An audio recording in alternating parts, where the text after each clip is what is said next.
Oy, magandang araw sa ating lahat. Guys, samahan niyo po muna ako sa aking gagawing reaction, no, sa araw na ito. Dito guys sa ating upload, di ba? About dito sa pagtigil ng Franjoy. Umalma ang mga viewers kasi dito sa sinabi ni Kalinga Prab. Di ba ito, sabi ni Kalinga Prab, pakinggan natin mga kaibigan, mga kapatid. Nag-comment nga itong ate ni Joy na wala daw consent. So, edi wag. Tinigil po natin, no? Dahil dito, no, sa live ni Kalinga Prab, at sinabi na talaga ni Kalinga Prab ang dahilan bakit nga ba itinigil niya ang Franjoy. Ang daming umalma. Ang daming mga Kalingap supporters na mga solid, no? Solid Kalingap ito. Yung iba nga guys, hindi ko to kilala eh. Pero talagang hindi sila sang-ayon sa ginawa nitong kapatid ni Diwata. At pati si Joy nadadamay dito dahil sa kagagawan ng kapatid. Di po ba? Malinaw kasi. Kumbaga mas maigi nga sinabi na ni Kalinga Prab ang totoong dahilan. Wala naman po nakipag-usap pa sa atin. Wala pa naman nakipag-usap sa atin.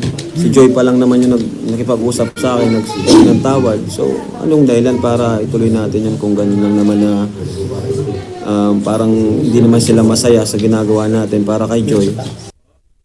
So dito, no, talagang hindi rin natin talaga mapigilan, ha. Hindi rin natin mapigilan guys na itong ating mga kababayan, yung ating mga kapatid, mga Kalingap supporters, maglabas sila ng kanilang opinion.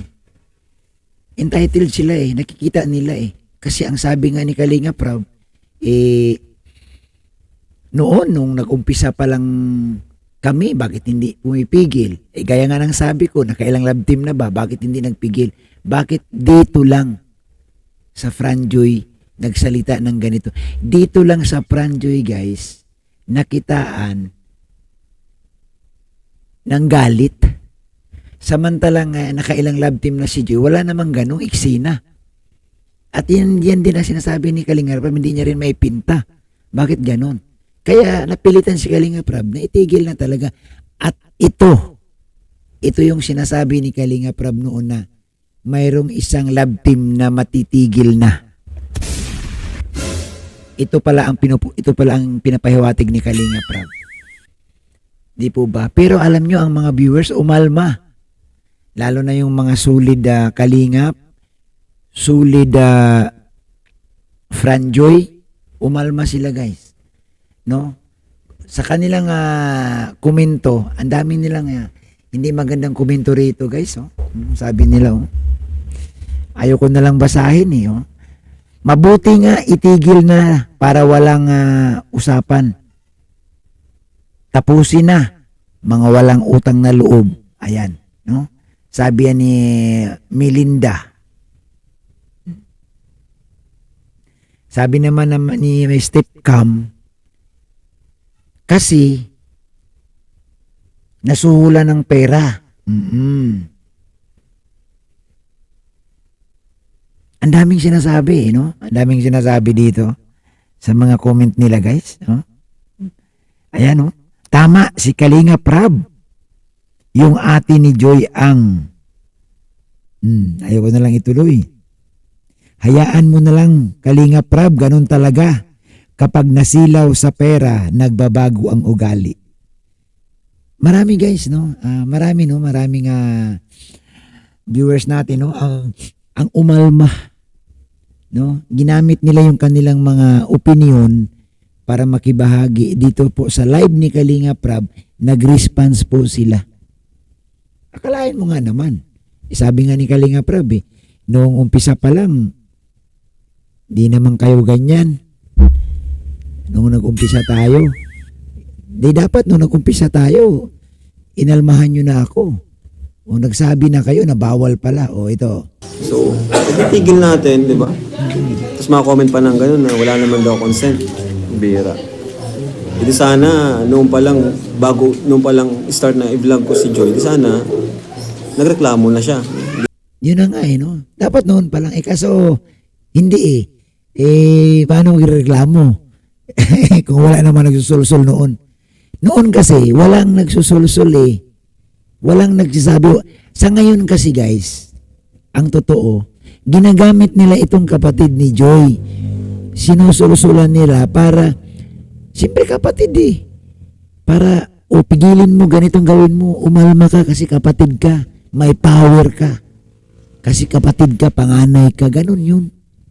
Yung ngayon pa siya mareklamo. Diba? Sana nung pag-upload ko or pagpunta ko kay Joy, pag-vlog ko, sana nung palang pinigilan na niya ako. Wala pa nga nagsusulsol, Kalinga Prab, paano ka pipigilan? At that time, siyempre kailangan nilang tulong mo. Hindi talaga kukontra yun. Ngayon, natulungan mo na napabahayan mo na. Siyempre. Nako ha. Talaga naman ang buhay. Bakit kaya ganun mga kalingap? May mga pangyayaring ganun na ito, true to life story ito na may nangyaring niligtas mo sila sa isang pagkakataon na sila'y hirap na hirap. Tinulungan mo sila na maiahon sa kahirapan. Pero pagdating ng oras, kapag yan nakatindig na at nakalipad na ng husto, asahan mo. Susumbatan ka at babalikan ka ng mga yan. Ito ngayon ang nangyari kay Kalinga Prab. Di po ba? Mayroon na nung araw wala man yan. Nung araw napakatahimik Nung araw wala kang marinig. Ang lagi ang sinasabi diba? Tandang-tanda ng mga viewers yung mga yan Basta loyal kami sa Kalingap.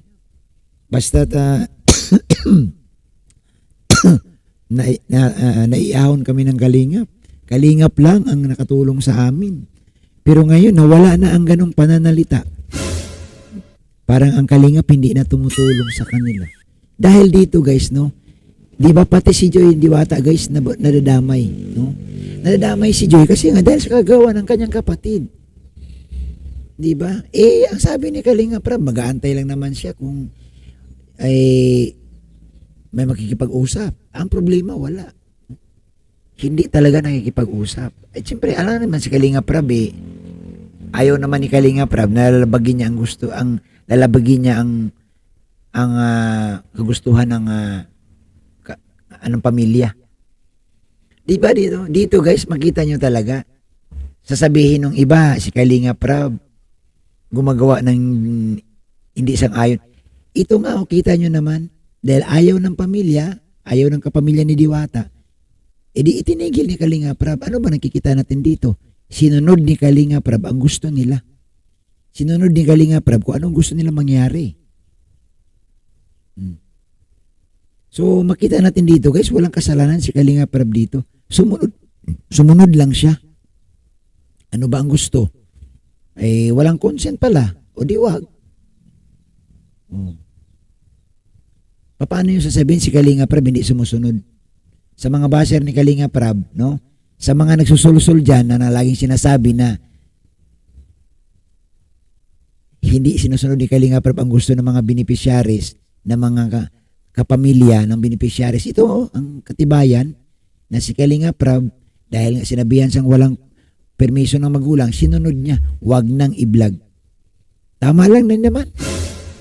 Diba? Ganito nga, kung iba-vlog mo nga, tapos hindi naman masaya, ikaw pa ang masama, iba-vlog mo ito, ikaw pang pagbibintangan, ikaw pa ang mapagbintangan na nagtitik advantage, abay mas mainam, wag na.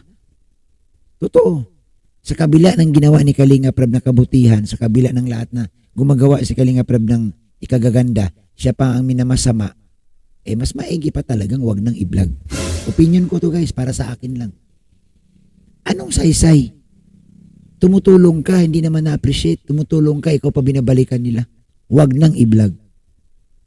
Di po ba? Ganun lang yun. Ganun lang yun guys. No? Ganun lang yung aking pananaw. So yan lamang po guys, ang ating maiksing reaction. No? Sa mga viewers natin, ayan, salamat sa inyo, sa inyong pag-subaybay, pag-like, pag-share at pag-subscribe sa aking YouTube channel. Guys, huwag niyo pong kalimutan, paki-like din po, paki-support ang channel ni Kuya Bal, Kalinga Prab, at si Atid na. Salamat guys at isang mapagpalang araw sa ating lahat. Mabuhay po!